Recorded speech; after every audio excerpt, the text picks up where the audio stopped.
This is Fox 5 Local News at 11. Right now at 11. We have probable cause to file criminal charges. A bombshell announcement in the investigation of Freddie Gray's death. Baltimore City State's attorney called his death murder. Let us have peace in the pursuit of justice. Tonight, Gray's family and the Baltimore community reacted after learning all 6 police officers involved would face criminal charges. This is Fox 5 Local News at 11. And we thank you for joining us tonight. I'm Sean Yancey. I'm Tony Perkins. And I'm Will Thomas, coming to you live from outside Baltimore City Hall, a quiet City Hall. About 10 o'clock this evening, it was a different story. Police moved in and moved about 50 or 60 demonstrators out of here, told them to go home. What a turnaround for the city. So many people who were angry, frustrated, feeling like they weren't being heard. They're celebrating tonight. Many of them are doing just that. Let's show you why. 6 police officers are now facing charges. Baltimore State's Attorney Marilyn Mosby announced there was probable cause to file charges against these officers for the way they handled the arrest and custody of Freddie Gray. She said his arrest was not only illegal, his death was a crime. A day after the Baltimore Police Department turned over its results of the investigation into the death of Freddie Gray, the state's attorney says, based on the findings from the medical examiner's office, she had enough evidence to charge the 6 police officers. The findings of our comprehensive, thorough, and independent investigation, coupled with the medical examiner's determination that Mr. Gray's death was a homicide, which we received today, has led us to believe that we have probable cause to file criminal charges. The state's attorney alleges when the officers arrested Gray April 12th, they did so without having any solid evidence of a crime.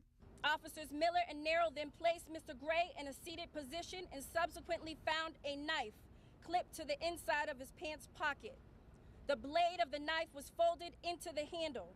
The knife was not a switchblade and is lawful under Maryland law. 25-year-old Gray was then loaded into a police van and taken on a ride through the city by Officer Caesar Goodson. He's accused of ignoring Gray's multiple requests for help. Officer Goodson, in a grossly negligent manner, chose to respond to the 1600 block of West North Avenue with Mr. Gray still unsecured by a seatbelt in the wagon without rendering to or summoning medical assistance from Mr. Gray. When they finally arrived at the Western District Station, another suspect was let out of the van before officers discovered Gray was in cardiac arrest. To the people of Baltimore and the demonstrators across America, I heard your call for no justice, no peace. Your peace is sincerely needed as I work to deliver justice on behalf of this young man. State's Attorney Mosby says the charges against the 6 police officers should in no way be an indictment against all of the police officers here in Baltimore. In fact, she added she's from a law enforcement family. Both parents were cops. All right, protesters here outside City Hall tonight and across the city. Let's continue our coverage, getting reaction from some of those demonstrators and protesters that want their voices heard. Rick Boone is also live in Baltimore tonight. The West Side. Rick, what are you seeing where you are? Now I'm about northwest from your location there at City Hall, and you know, the last time I was on television on Fox 5, the street was full with people. There was a party. There was a party going on. Lots of celebration, lots of horns being honked, lots of folks in the middle of the street. Pretty much it looked like a parade. But now, as you can see, it's back to normal business. Police are opening up this street again and letting a little bit of traffic go back and forth. Pretty much the only people that's out here are law enforcement and the media, with a few other residents walking up and down the street, and of course a few people driving down the road, but not too many. So majority of the folks in this area, they are adhering to that 10 p.m. curfew, but at first it was a little bit of a problem for police to try to move the folks on out of here. They did it in such a riot formation from that direction. They started to move up and banging their sticks on their on the protection glass and moving it closer and closer and closer and dispersing the crowd. They did have to take a couple of people to detain them. I don't know if it was an official arrest, but they detained a few people here at this location. And then it began to get a little clear, and that's when some of the even Baltimore police officers began to move out of here. This after a long day, as we've heard, certainly from your story there, Will, of people rejoicing after what they heard there in downtown Baltimore. But even with that new information, our legal expert, Greta Van Susteren, says this whole process is far from over. What a prosecutor does by filing a criminal complaint like this is just starts the ball rolling. But there are times when it could stop. But I would not expect it to stop. That would be unusual. I would expect, but a lot of things can change, that this would go to trial. And people are going to be following this very closely. And it's going to be very upsetting to the community. There are going to be a lot of unhappy people throughout this whole process and even at the end.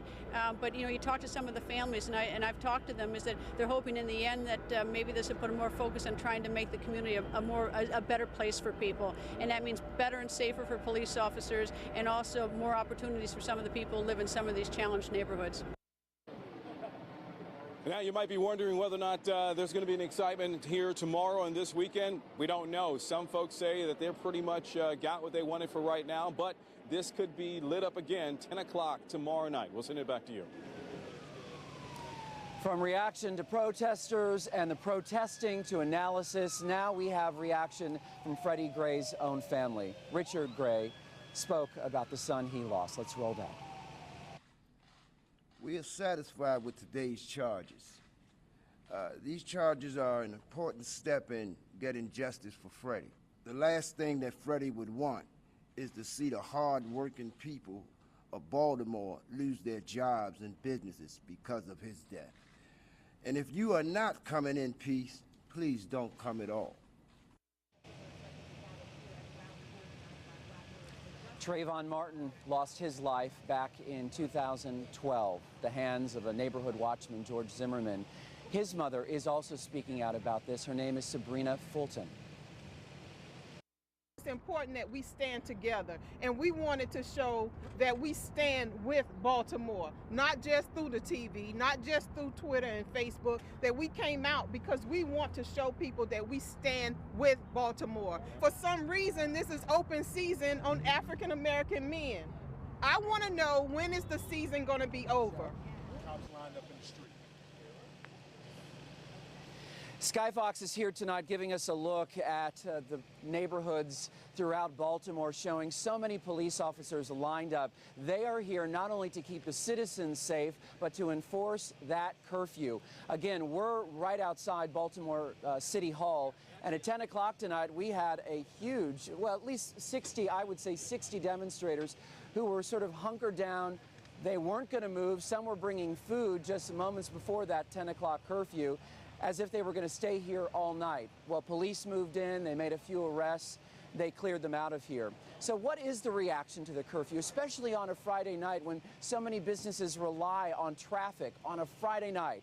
Let's continue our live coverage now. Lauren DeMarco is also live here in Baltimore with that angle. Lauren, good evening. Good evening, Will. It is just an eerie scene here. We're in historic Fells Point. Just not a person on the streets. Would typically a Friday night, it would be packed here at the bars and restaurants, people walking by. Very quiet other than the Humvees. We have the Maryland National Guard troops here behind me guarding the area. They earlier were driving around over loudspeaker telling folks to get inside. You've got some businesses that have boarded up their storefronts just to keep them protected while the curfew is in place. It does remain in place from 10 p.m. to 5 a.m. and some businesses had hoped that it would be lifted for the weekend. That is not the case. Earlier we were in Canton where they are feeling the effects as well. I know for a fact a lot of college crowd comes down around like 12 o'clock, 11:30. So 10 o'clock, 8:30, you're not getting any money down here. Some of the waitresses and the bartenders are not making any money. So it's hurting a lot. We're actually walking from stoop to stoop that's partying and giving out like coupons and gifts from all the businesses here to get them out on the square to support and have like community pride. Before the curfew. Before the curfew, yes. That was the first time on Monday night I'd seen nobody out in the square. That was a weird feeling. And some of us neighbors are kind of really talking to each other for the first time. We've been living here for a while, and don't talk much, but now kind of watching for our cars and things. A little bit nervous. What have we all been doing? Like, you're going to be on the rooftop? Or? Rooftop, you know, we're Canton. We love our rooftop. So, you know, we grab a glass of wine or whatever your favorite tasty beverage is, and, you know, you wave at people across the rooftops, and, you know, occasionally you look down, make sure there's nothing weird happening. But so far, so good. And like I said, we know we support, you know, what needs to happen. We know change needs to happen. It needs to happen in the right way. The mayor's office announced the curfew would last through the weekend, but we don't know exactly when it will be lifted, if it will be lifted Monday or not. So we'll continue to follow it, of course, for you here. But that is the latest in Fells Point. Going to send it back to you, Will. We're going to wrap up our live Baltimore coverage with a look at what those 6 police officers are now charged with. Let's begin with the most serious charges brought against Officer Caesar Goodson, who was driving that police van. He's charged with second-degree murder, involuntary manslaughter, and other charges. Officer William Porter, Lieutenant Brian Rice, and Sergeant Alicia White were each charged with involuntary manslaughter, second-degree assault, and misconduct in office. Officers Edward Nero and Garrett Miller were charged with second-degree assault and misconduct in office. All 6 officers surrendered. Their bail set $350,000 for 3, $250,000 for the other 3. They all made bail. They're all out tonight. Again, a quiet night here in Baltimore, but I think we can all agree it might have gone a much different way had those charges not been filed against those 6 police officers today. That is the very latest from outside City Hall in Baltimore. With the rest of the day's news, let's send it back to our D.C. studios. Sean and Tony. Thank you, Will. And we turn now to a developing story out of Prince George's County. 3 people have been taken to the hospital following a shooting at a liquor store. It happened on Ritchie Road in Capitol Heights around 9 o'clock tonight. One of the people who was shot, we understand, is in critical condition. Police are still working this. No word yet on any suspects or what may have led to the shooting. Also tonight, it is unclear what caused a parking garage at the famed Watergate complex to collapse today. At least 1 person was hurt when the 3-story garage gave way. Searchers are sifting through the debris to make sure no one else is trapped. Witnesses described what they heard and saw.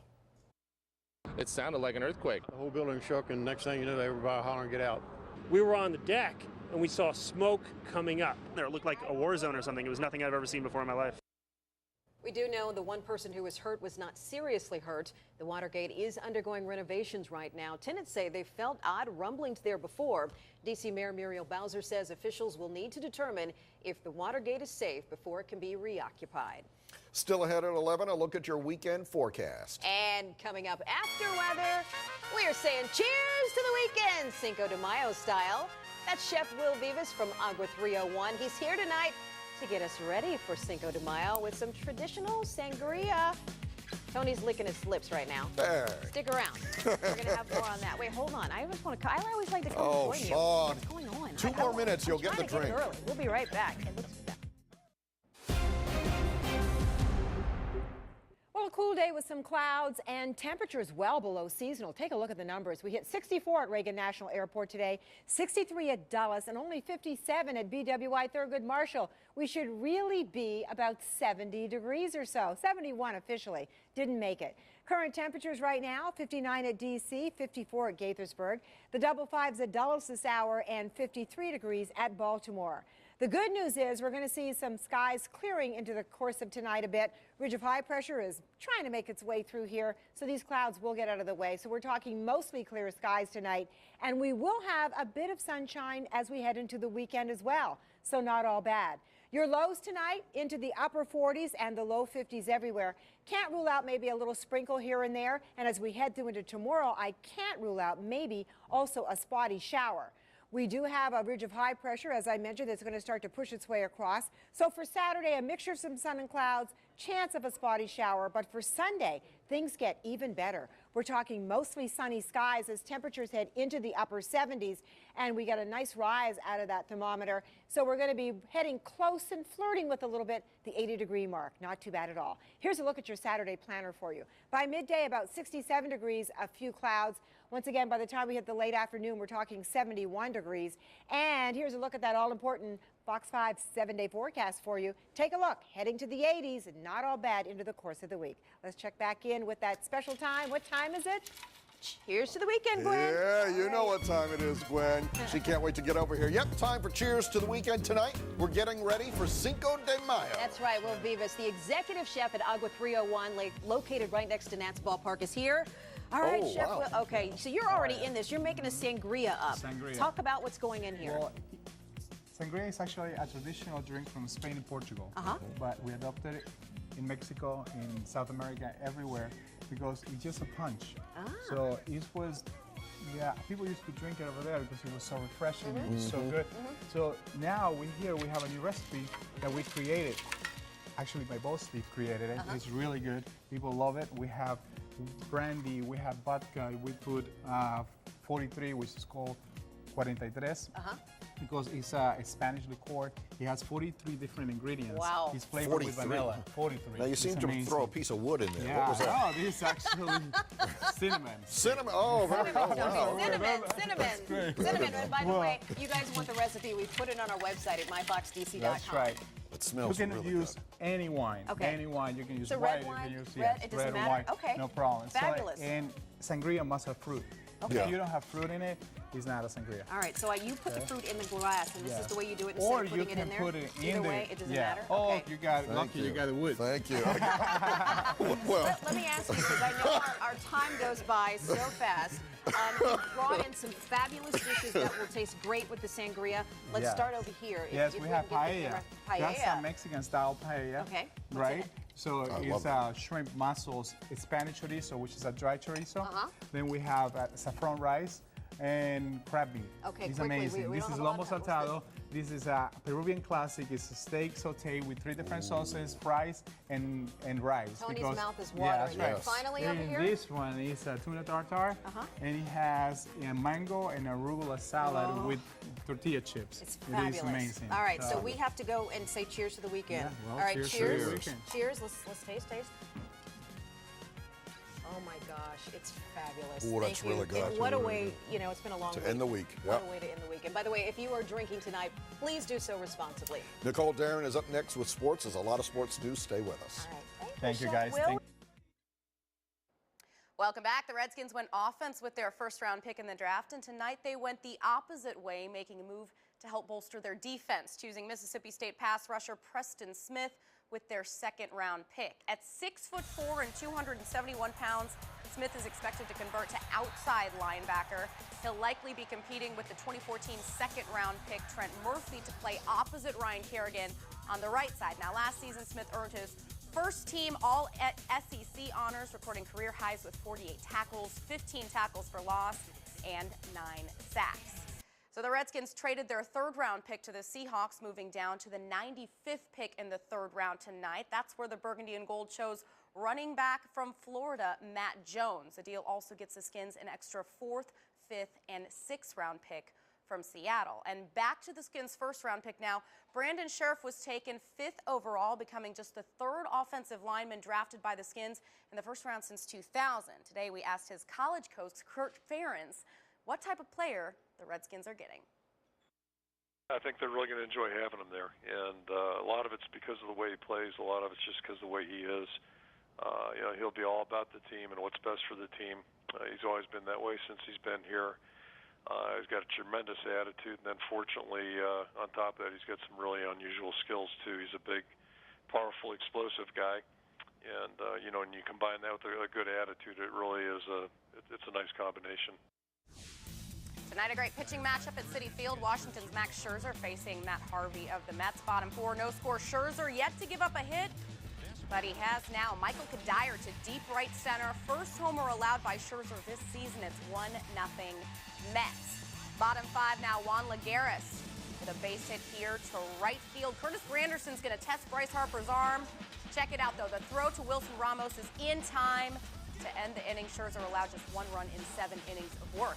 So bottom 8 we go, bases loaded for Daniel Murphy. Fly ball to left field over Jason Worth's head. That's ruled a double that clears the bases, and the Nats fall 4-0. Scherzer, the tough luck loser, is now 1-3.